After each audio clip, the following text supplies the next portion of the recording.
और फलदार वृक्ष लगा करके सर्वत्र हरियाली फैल गई।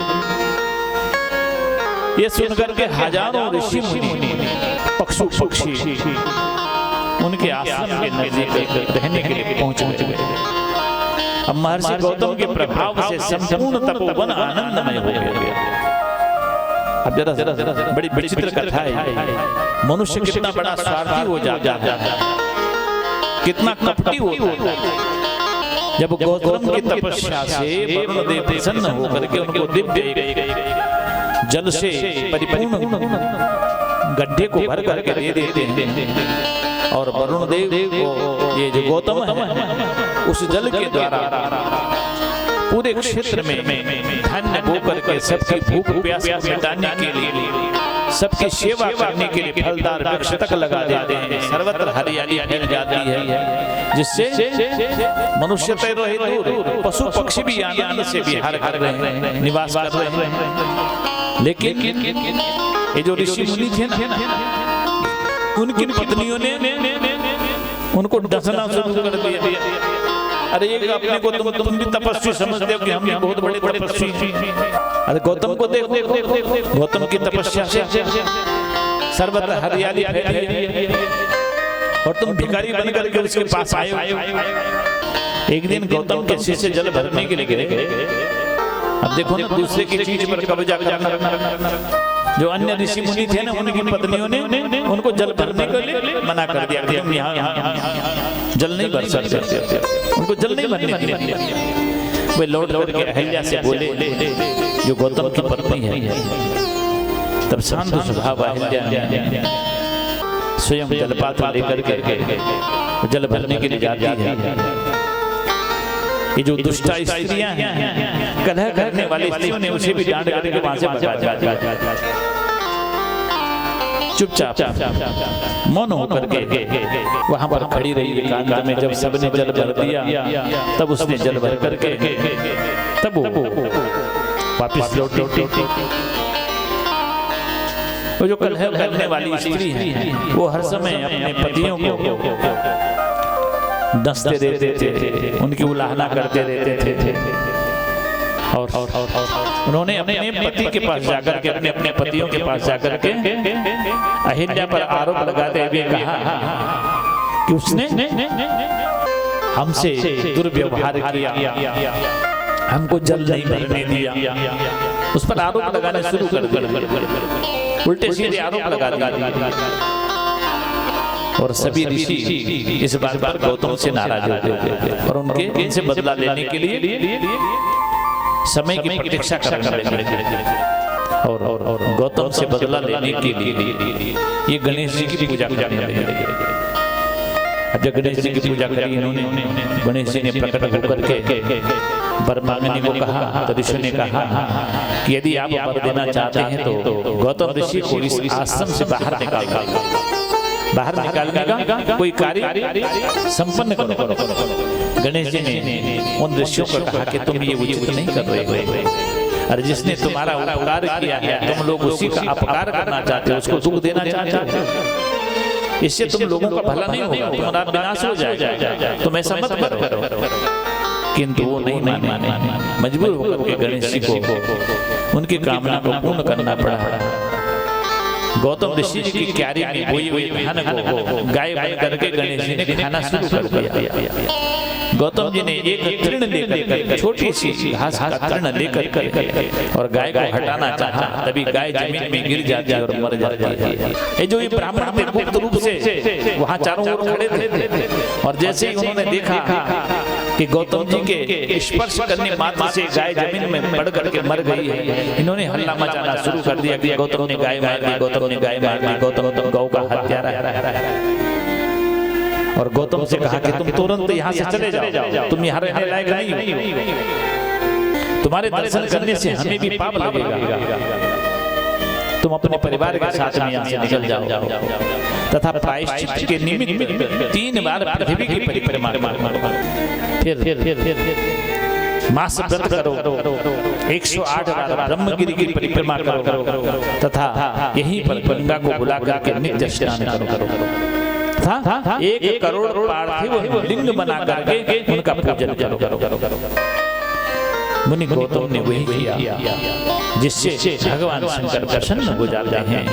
इन दुष्टात्मा ऋषियों ने, भगवान शंकर ने कहा, इन दुष्टात्मा ऋषियों ने तुम्हारे साथ में छल किया है, तुम्हारे दर्शन मात्र से तो लोग निष्पाप हो जाते हैं, तब मेरी भक्ति वाले तुम किस प्रकार पापी हो सकते हो। गौतम बोले, प्रभु इन ऋषियों से मेरा कोई द्वेष नहीं है, इन्होंने तो मेरा बहुत बड़ा उपकार किया है। यदि वे ऐसा न करते तो मुझे आपके दर्शन कैसे होते। वे तो धन्य हैं, उनके कारण मेरा कल्याण हो गया है। गौतम ने शिव जी से कहा कि प्रभु मेरा पाप जग प्रसिद्ध हो गया है, मेरे लिए पंचों ने जैसा निर्णय किया है आप वैसा उपाय करें। यदि आप प्रसन्न हैं तो मुझे गंगा दीजिए जिससे लोक कल्याण हो। ऐसा कह करके गौतम ने प्रभु के चरण पकड़ लिए। तब शिव जी ने पृथ्वी तथा स्वर्ग का, पृथ्वी का और स्वर्ग का जो सारभूत तत्व है नारी रूप से प्रकट किया। गौतम ने उस जल की स्तुति करी। धन्यापि कृतासी पावितम।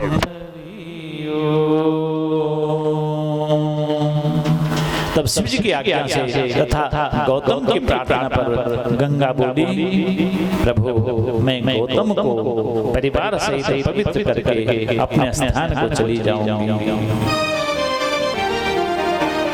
देवी सुरेश्वरी भगवती गंगे त्रिभुवन तारिणी तरन तरंगे। देवी सुरेश्वरी भगवती गंगे त्रिभुवन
प्रभु मैं गौतम को परिवार के साथ में पवित्र कर करके स्थान पर चली जाऊंगी।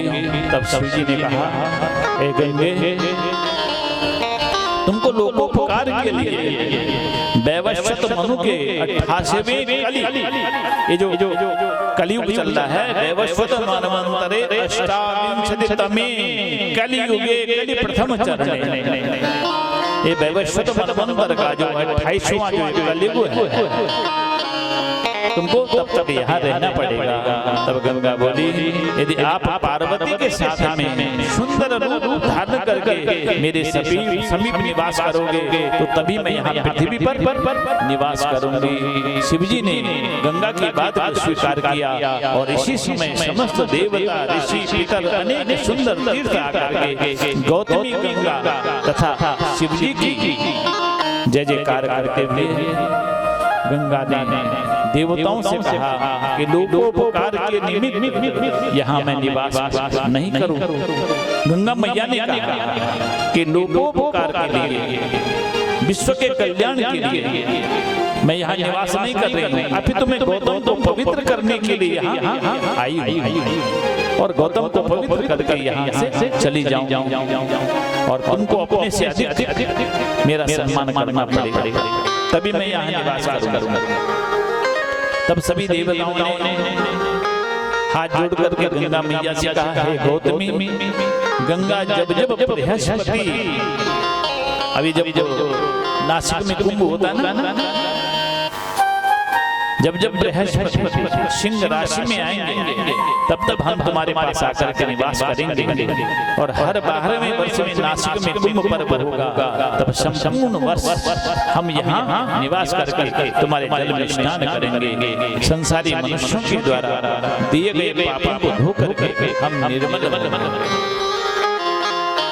सिंहरासो यदा शादवे गुरु सर्वसुहितमः तदा वयं सर्वेशा गमिष्यामो न संशयः अनुग्रहापलोकानाम् अस्माकं प्रियकाम्या तथा तप्यं संकरेणापि त्वया चेत् हे गंगे, लोकोपकार के लिए, संसार के कल्याण के लिए आपको यहाँ पर निवास करना पड़ेगा। सा गंगा गौतमी नामा लिंगम त्रयम ईदिचः, इस तरह से गौतमी गंगा, जिसको गोदावरी भी कहते हैं, गोदावरी के तट पर यही त्र्यंबकेश्वर भगवान ज्योतिर्लिंग के रूप में विराजमान हो जाते हैं। बोलो भक्तवत्सल भगवान की। अब शेष जो लिंग जिनका ज्योतिर्लिंगों का वर्णन शेष रह गया है, 3 ज्योतिर्लिंगों का वर्णन और शेष जो कथा है वो कल होगी। कल विराम दिवस भी है, मन तो नहीं कर रहा है कि विराम करें, लेकिन क्या करें, सब लोग देश काल परिस्थिति से बंधे हुए होते हैं। आप लोगों का बहुत बहुत धन्यवाद।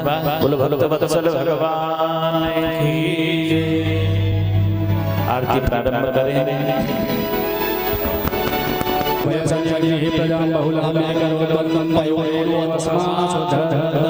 ओम जय शिव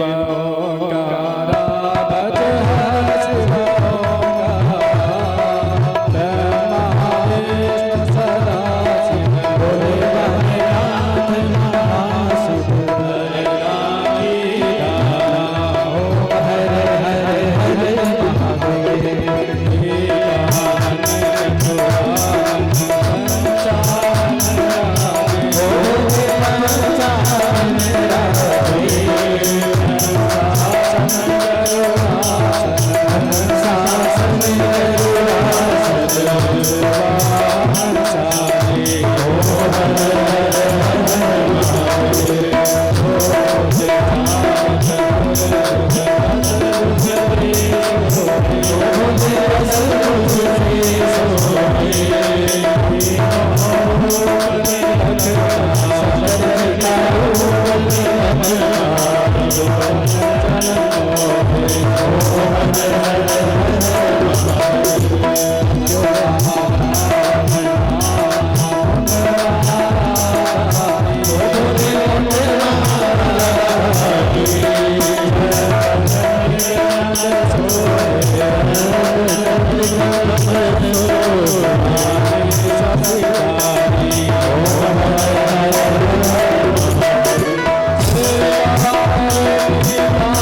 लग्नं मनुष्याणां सर्वं पापं व्यपोहति जलेन शीतलीकरणं पुष्पे देवाभिवन्दनं मातृयोः मन्दपुष्पाञ्जलिं समर्पयामि ॐ चेतीर्थानि पदनन्तशिखास्तानि गङ्गिनाथे काघोषासयोजने पदनवा साष्टाङ्गं प्रणमीत ओम आकाशाच्चलितं तोयं यथा गच्छति सागरं सर्वदेव नमस्कारं केशवं प्रति गच्छति दुर्भाग्यवती हरिलाल की शिव महापुराण की श्री बद्री विशाल भगवान की राजधाम की जय जय श्री राधे श्याम।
परम आदरणीय व्यास जी के साथ कल प्रातः 6:30 बजे से जिन लोगों का कल कर्ण है पूजा का वो 6:30 बजे यहाँ पर उपस्थित हो जाएं। 6:30 बजे से पूजा प्रारंभ होगी। 8 बजे से कल कथा प्रारंभ होगी। कल कथा 8 बजे से प्रारंभ होगी और 12 बजे भंडारा होगा। 12 बजे भंडारा प्रारंभ हो जाएगा। इसलिए कल नाश्ते की व्यवस्था नहीं की गई है। चूंकि 12 बजे से भंडारा होना है इसलिए नाश्ते की व्यवस्था नहीं की गई है। कथा के बाद और हवन होगा, पूर्ण आहुति होगी और पूर्ण आहुति के बाद हम परम आदरणीय व्यास जी से आशीर्वाद लेंगे। उसी के साथ हमारा ये कार्यक्रम संपन्न होगा। हाँ, एक आदरणीय भाई साहब ने एक सूचना और देने के लिए कहा है। हवन सामग्री आपके द्वारा आ चुकी है। हवन सामग्री लाने की आवश्यकता नहीं है।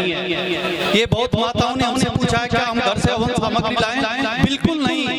ये हवन सामग्री जो आ रखी है आपकी है, ये गांव की है। जितने लोग यहाँ रखे हैं आपकी तरफ से ही हवन सामग्री है। आपको हवन सामग्री लाने की आवश्यकता नहीं है। आप प्रातः काल जल्दी से जल्दी आने का कष्ट करें। इन्हीं शब्दों के साथ आप सबको नमन, आप सबको प्रणाम। धन्यवाद।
बग बग मारी झाला शंभू भोले नाथ शंभू भोले नाथ शंभू भोले नाथ शंभू भोले नाथ शंभू भोले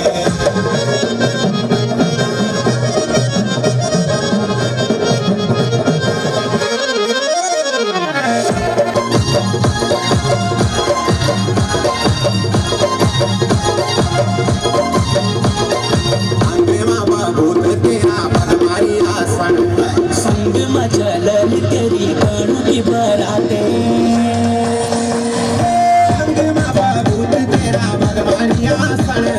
संग मचलन तेरा गणु की बराते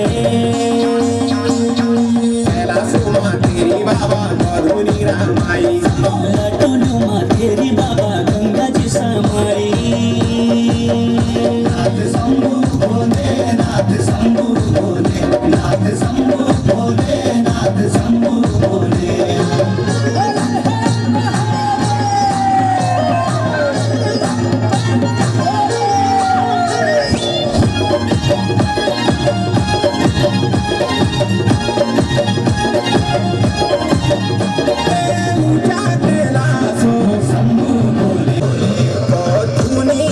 शंभू भोले तेरी लंबी बालूड़ो म शंभू भोले तेरी लंबी बालूड़ो म शंभू भोले गंगा जी समाई शंभू भोले गंगा जी समाई शंभू भोले नाथ शंभू भोले नाथ शंभू भोले नाथ शंभू भोले नाथ शंभू भोले